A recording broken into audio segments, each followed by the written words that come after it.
बिस्मिल्लाहिर्रहमानिर्रहीम। As I told you कि हम अराउजल ऑफ मोटिवेशन को नेक्स्ट स्लाइड में देखेंगे। सो हम अराउजल ऑफ मोटिवेशन को अभी पढ़ने लगे हैं। आप लोगों से रिक्वेस्ट यही है कि अगर आप लोगों ने मेरे चैनल को पहले से सब्सक्राइब नहीं किया हुआ, so you are requested to please subscribe my channel, और इसको अपने दोस्तों के साथ, फ्रेंड्स के साथ भी शेयर करें ताकि उनका भी फायदा हो सके। अब अराउजल ऑफ मोटिव्स, मोटिव्स किस तरह से अराइज करते हैं, किस तरह से हम डिफरेंट मोटिवेशंस बनाते हैं। सबसे पहला है फिजियोलॉजिकल अराउजल।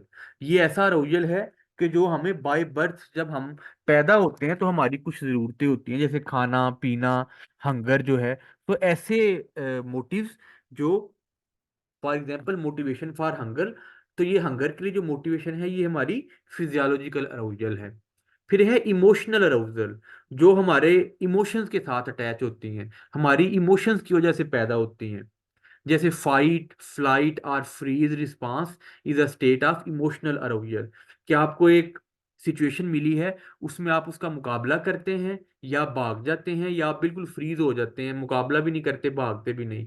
सो ये आपकी एक इमोशनल स्टेट आपको, आपके अंदर एक इमोशनल अराउजल पैदा कर रही होती है। थर्ड क्या है, इन्वायरमेंटल अराउजल।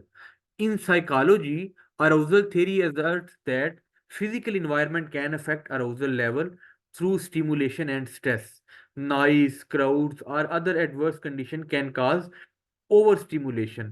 Environmental arousal में क्या है कि जिसमें हमारा फिजिकल इन्वायरमेंट जो होता है वो हमारे अराउजल लेवल को, हमारे अराउजल मीन हमारे रिस्पांस के लेवल को बढ़ा रहा होता है या कम कर रहा होता है। जैसे नाइस है या क्राउड्स या अदर कंडीशंस जो कि ओवर स्टिमुलेशन या ओवर अराउजल हमारा क्रिएट कर रही होती हैं, हमारे अंदर एक तहरीक पैदा कर रही होती है कि हम रिएक्ट करें। सो मोटिव्स किस तरह बन रहे होते हैं, फिजियोलॉजिकल अराउजल की वजह से भी, इसके अलावा आपके इमोशनल अराउजल, और इस तीसरे इन्वायरमेंटल अराउजल, और एक है कॉग्निटिव अराउजल। कॉग्निटिव अराउजल क्या है? कॉग्निटिव और intellectual arousal is about thinking and mental stimulation. This is the state where we are exploring learning and discovering interesting things. इसमें हम we are driven into this cognitively aroused state by curiosity, novelty and general interest. ये ऐसा arousal है जो कि हमारी एक mental process के थ्रू, मेंटल स्टिमुलेशन की वजह से, थिंकिंग की वजह से पैदा हो रहा होता है।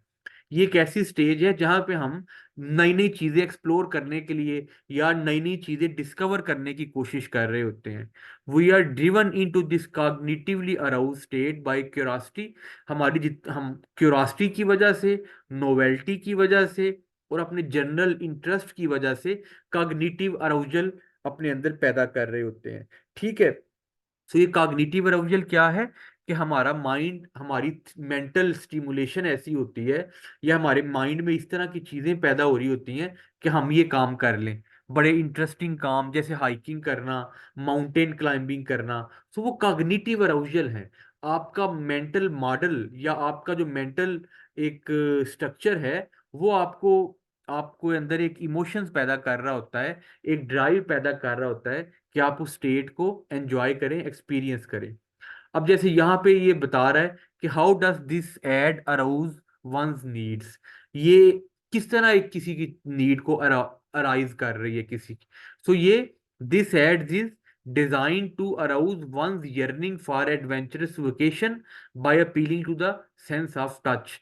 कि ये बेसिकली एक एडवेंचर को बता रही है कि उसने इतना बड़ा वो केकड़ा पकड़ा हुआ है और वो एक अराउज कर रही है फीलिंग, क्या चीजें, क्या फीलिंग जनरेट कर रही है कि हमें एडवेंचर करना चाहिए, वोकेशंस पे जाना चाहिए और हम इसको एंजॉय कर सकें। सो ये ऐड कर रही है यर्निंग फॉर एडवेंचरस वोकेशंस।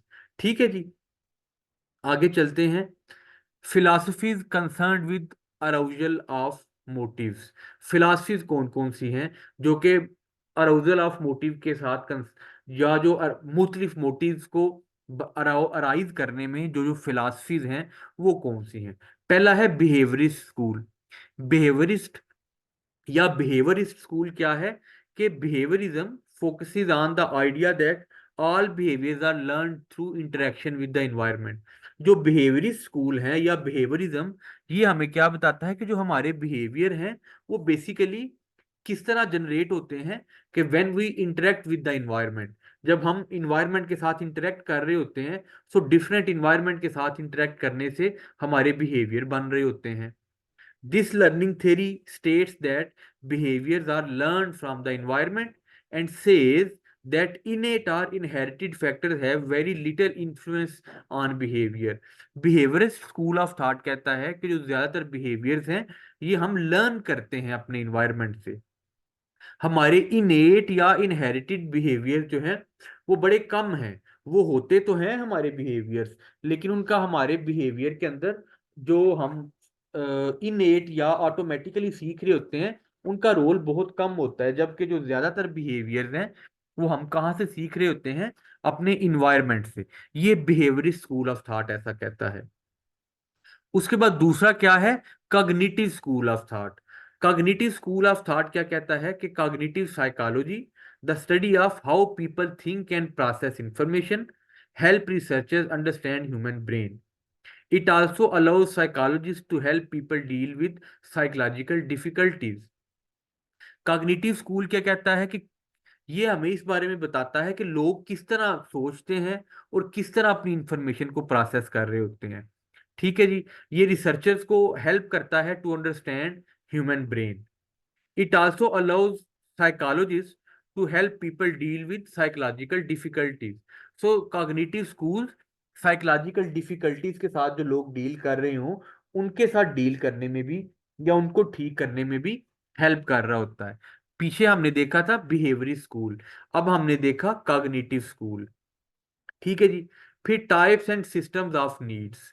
अब यहाँ पे हम type and system of needs को, डिफरेंट नीड्स को पढ़ेंगे। पहला है Abraham Maslow's hierarchy of needs. Maslow's की बड़ी फेमस हायरार्की ऑफ नीड्स की थ्योरी है। और दूसरा है अ ट्रायो ऑफ नीड्स। ठीक है जी। इस लेक्चर को मैं यहाँ पे रोक लेता हूँ। इंशाल्लाह इस लेक्चर्स के Abraham Maslow's hierarchy of need से ही हम दोबारा अपना नेक्स्ट लेक्चर स्टार्ट करेंगे। आप लोगों से ये रिक्वेस्ट है कि अगर आप लोगों ने मेरे चैनल को अभी तक सब्सक्राइब नहीं किया तो इसको ज़रूर सब्सक्राइब कर लें। और इसकी प्लेलिस्ट में जाके आप लोग जो है, प्लेलिस्ट में जाने के बाद कंज्यूमर बिहेवियर की प्लेलिस्ट में जाएंगे, और कंज्यूमर बिहेवियर की प्लेलिस्ट में जाने के बाद जो है आप ये वाले मेरे लेक्चर्स वहाँ पे सुन भी सकते हैं। So thank you so much for watching my video. फी अमानिल्लाह।